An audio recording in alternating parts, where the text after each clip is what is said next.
Hi, Eric. Hey, Jen. How are you? I'm doing great. Great. I'm great today. You're great today? I'm great today. You know why? Because I feel like it's been a little bit of time since we last recorded Adjust the Tips. Yeah, So it I'm has been a excited little to time. I'm excited to be back. Yeah, it's good to see you. It's good to see you in the office. Back in the studio. Yeah. This is our studio. This is where we record our podcast. The magic. Is this where the magic happens? Yeah. So welcome to Just the Tips. Yeah.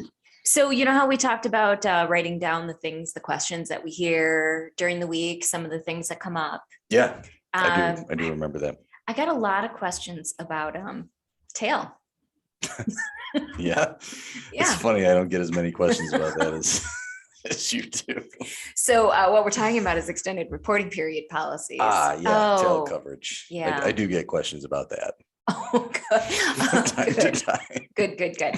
Yeah. So extended reporting policies usually now there are some standalone ones, right? So you can buy standalone policies, but generally they're an extension upon your existing policy to extend the amount of time that you can report a claim from the period of time that you were active as a firm.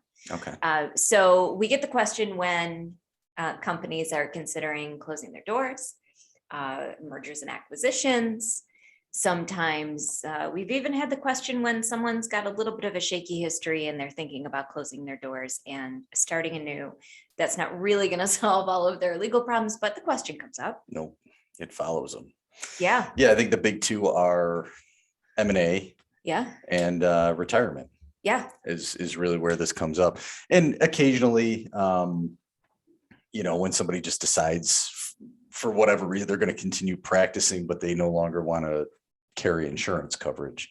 The ERP comes up because the base policy form offers some automatic extended reporting coverage versus what you have the option to purchase supplemental to that, right?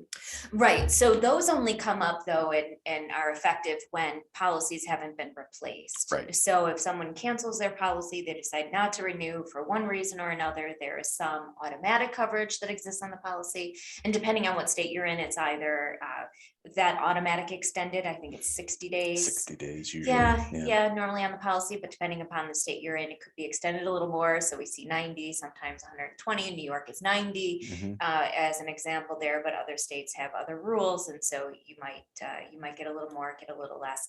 So we're not talking about automatic extended reporting. We're talking about the ERP, the extended reporting policy coverage. Sure. That you could purchase. Yeah. Or tail coverage. The two are somewhat synonymous, right? We see those used interchangeably. Yeah. So ERP coverage versus tail coverage. Why do you need it in the first place? Because it seems like professional liability is the only place that we really see in practical matters. Obviously, you and I see it in a lot of other places too, but when it comes to design firm coverage, professional liability is really the only place we talk about this. Yeah, so it comes up because the nature of the policies are such that they are usually 99% of the time, at least for design professionals, written on a claims made form. So let's back up for a second and talk about the nature of those policies. Most of the policies that you have as a business, your general liability, not always, most of the time, auto liability, excess liability, most, not all the time, they are written on occurrence forms. Your homeowners, for instance, right? Occurrence forms. The other types do exist. They're very unusual to see out in the wild, but they do exist. There are other claims made triggered policies like employment practices liability, for instance, cyber liability and data breach may be claims made. Cyber liability in particular would be written on a claims made form. What does that mean? It means the trigger for coverage is the date the claim is made, not necessarily the date of the occurrence. And so there are some advantages to a policy like that. It means that it keeps up with the climate, the climate of litigation at the time, the legal climate. And so break it down like I'm a 5-year-old, right? Oh. So this will be new. So I've got a homeowner's policy, which is written on an occurrence form, right? And somebody gets injured on my property. Yeah. And, you know, the statute of limitations is 3 years. From date of injury. From in New date of York. injury. Let's be Yep. specific. Yeah. Okay, so the Okay. statute of limitations is 3 years. They Uh-huh. bring a claim against me 2 years after the day they fell. Yes. So in an occurrence-based situation, the policy that was enforced at the time the person fell is the one that's going to respond to that claim. So that's Right. different from a claims made form, which would be the policy enforced 2 years from the date of injury. The one that's enforced the date the claim is made against me, that's the one that responds. So Right. that's the big difference. Right. So we're going to keep it really, really simple. And we're Mhm. not going to talk about the variations that can exist to put a pin in policies when you know something happened. It might come up. Not getting into We're that not going to today. get into it It's today. for different tips. Yeah, that's a different tips. So that's exactly the case. That policy 2 years ago is the policy that's going to respond in the claim where you have someone injured on your property and your homeowner your homeowner's policy is responding.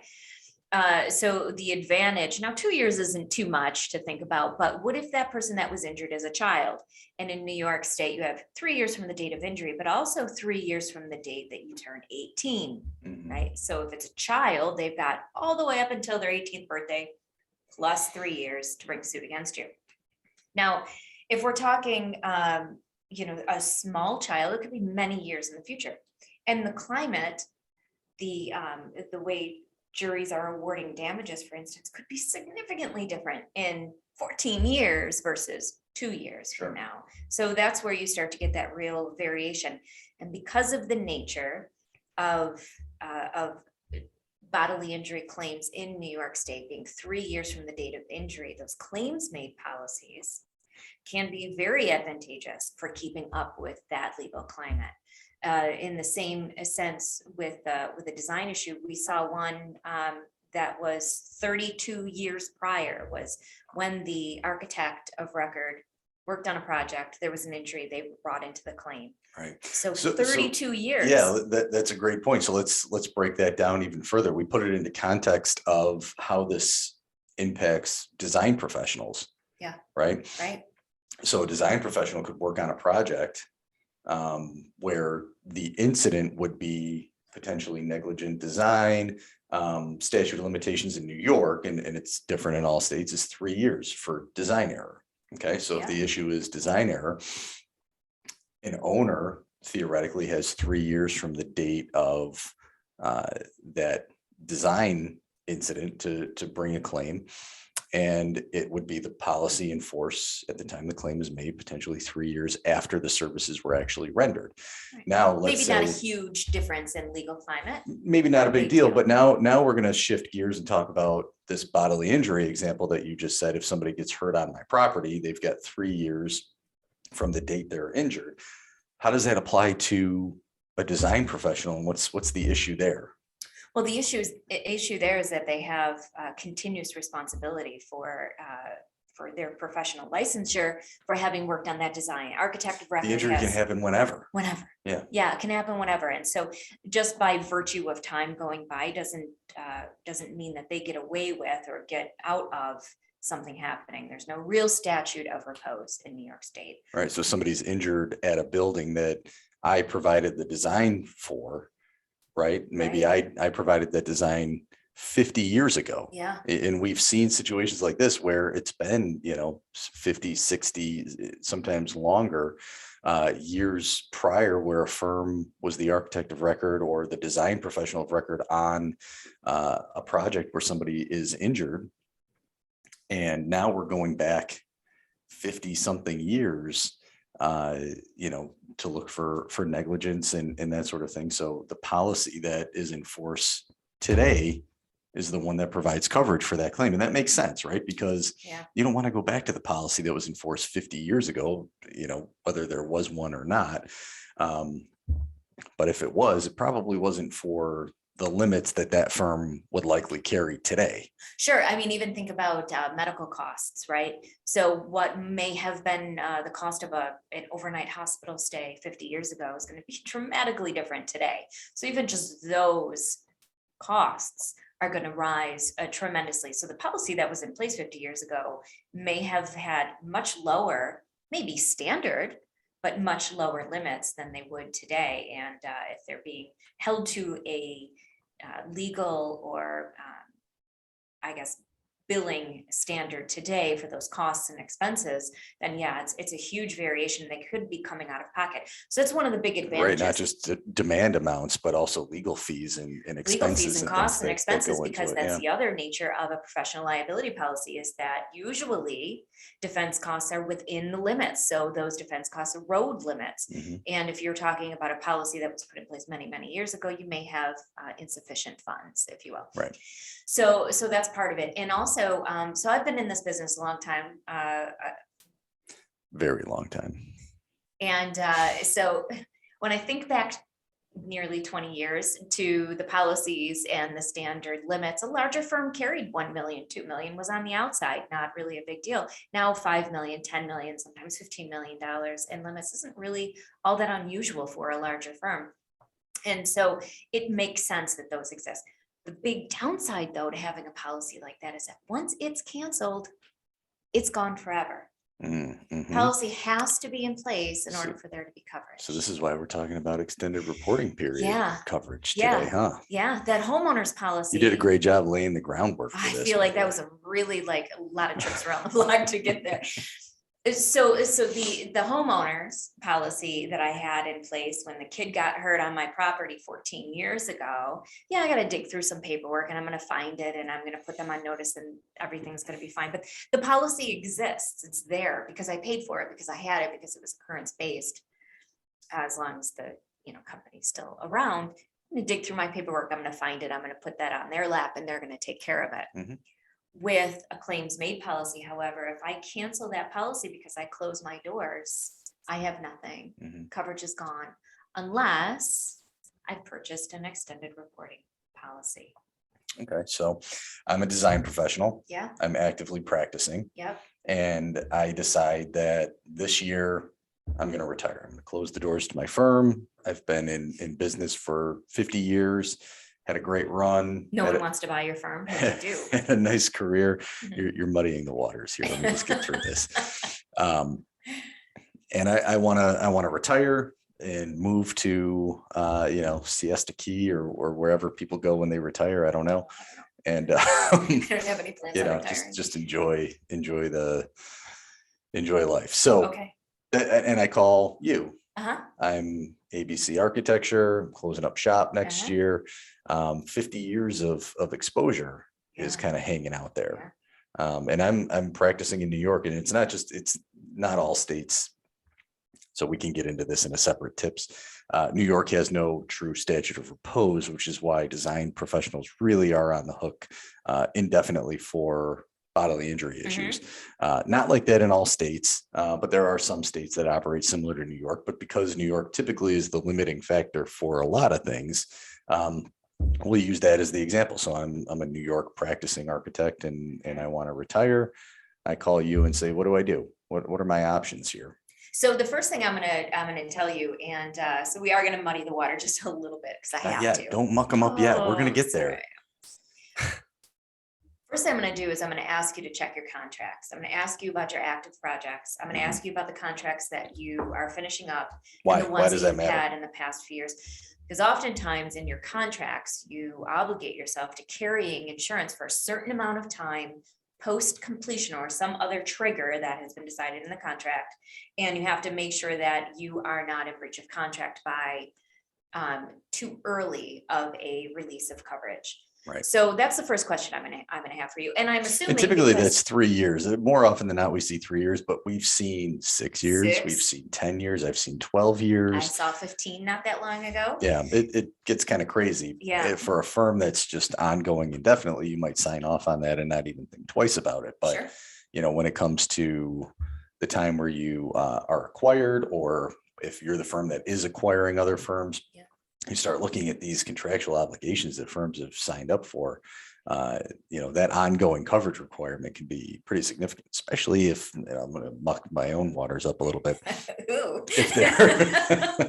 If they're asking for increased coverage limits or something like that associated with the project, and then they ask for that coverage to be ongoing for 12, 15 years. It's an expensive endeavor that a lot of people kind of forget about. Yeah, they forget about, or they gloss over, they don't think about, but yeah, that could be a breach of contract issue. So let's assume though, because you're calling me and you're telling me you're retiring, that you've been sunsetting for some time, right? So you're very, very aware. You've been down to like one contract a year. You know what you have left. And there's nothing stands out for you. You've been really winding down and things are moving in the direction of being ready to really close your doors.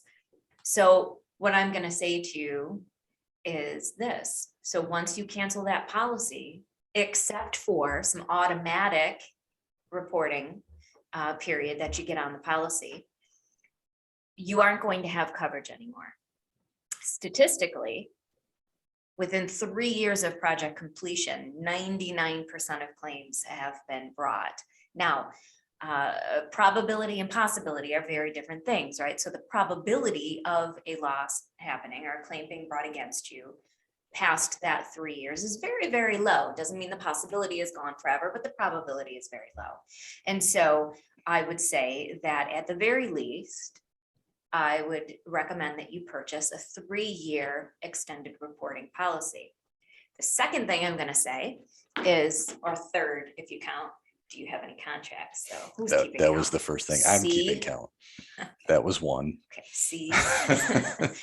And then I'm gonna say, so you understand, if you practice at all, if you take on any active projects, if you engage in any active professional services, you have no coverage. Right. Another key element to extended reporting policies. There is no coverage for active services. These are all prior to the date of cancellation and post retroactive date. Right. So ongoing services, if you decide in retirement that you're going to pick up a, little small side job or something like that. Yeah. Your tail policy, your ERP coverage is not going to apply to that. Yeah. So it comes to mind too, are sometimes folks go into retirement, they decide that they're bored out of their mind and they want to come back out. We had a situation like that happen a few years ago where a gentleman decided to retire. It was a small firm. He was sunsetting. He thought everything was fine. He canceled his policy, decided he didn't need extended reporting. We advised him to do it and he chose not to. A couple years later, he decided to get back into business and picked up a new policy. That new policy had a retroactive date, which is the other piece of that. When are those ongoing projects happening? Retroactive date is either the date that you first purchased coverage, the date that your business started, or what they call fully retroactive. Now, with new businesses or businesses where there's been a gap in coverage, insurance carriers aren't real interested in picking up that gap.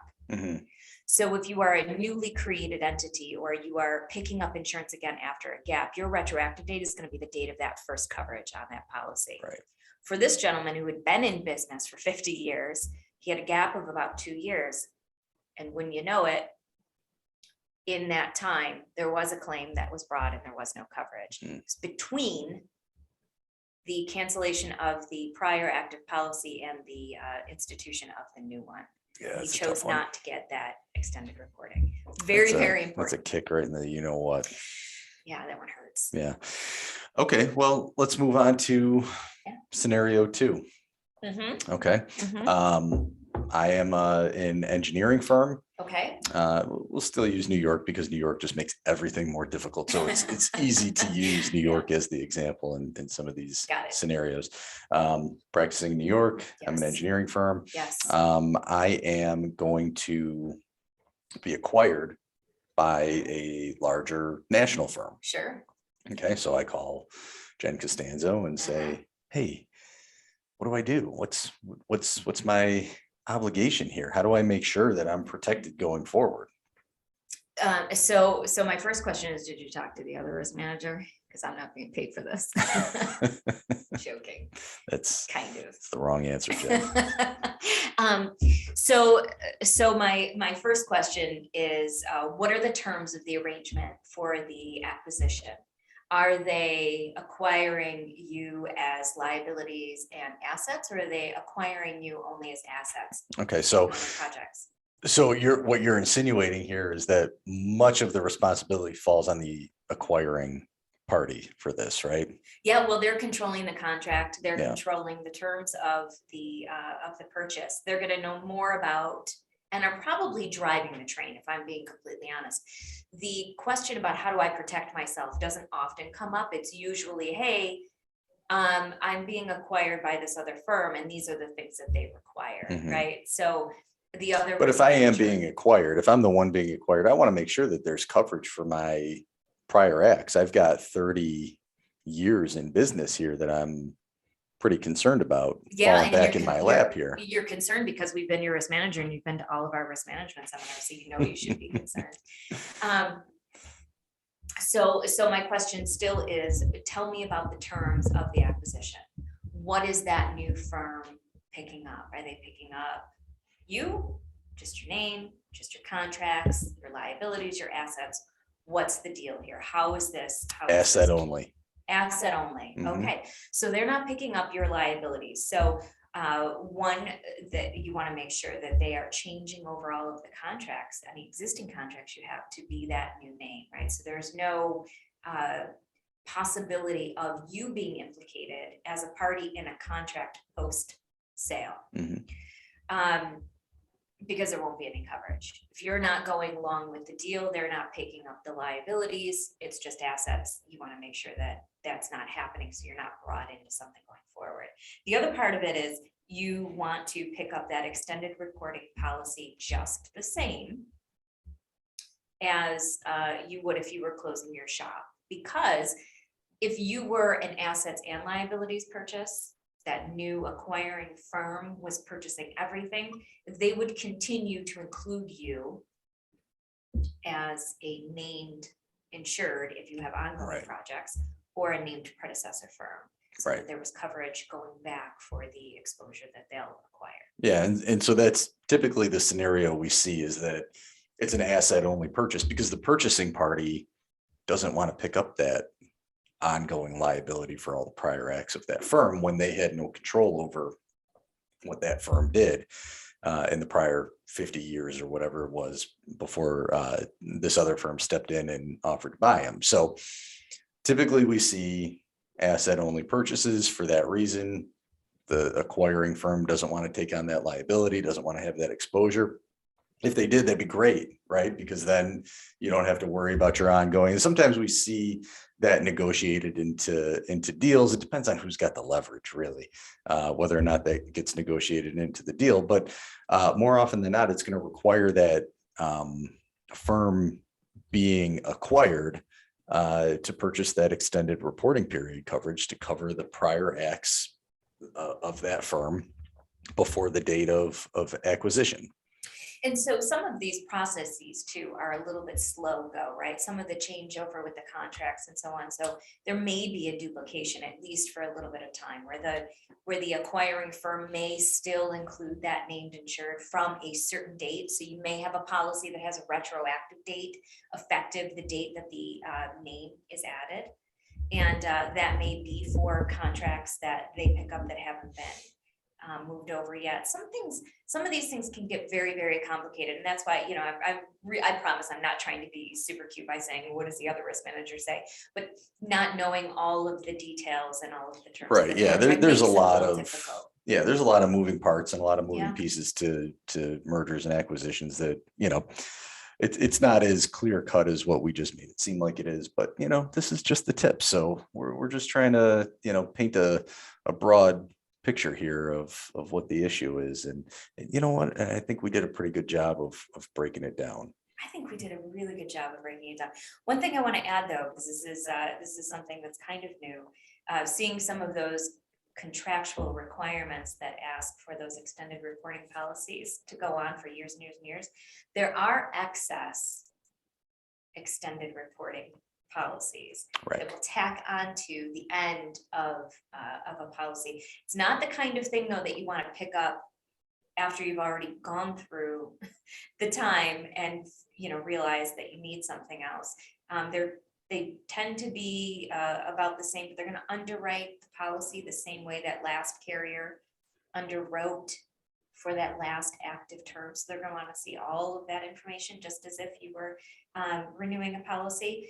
And sometimes the answer is, and I've made this recommendation to clients before, sometimes when they know that they have contractual obligations that extend past that 3 years, or their billings are winding down so much, like they're not there yet, but they might be in a couple of years, I will sometimes tell them to let that active policy roll for a little bit. Because the cost of the ERP is a multiplier of the premium in the last term that they paid. Don't tell the underwriters that. Hope they're listening to this. No, that's a good, I mean, that's a good strategy sometimes. If you have a requirement to keep an active policy for one reason or another, there's projects that just linger and they won't close out.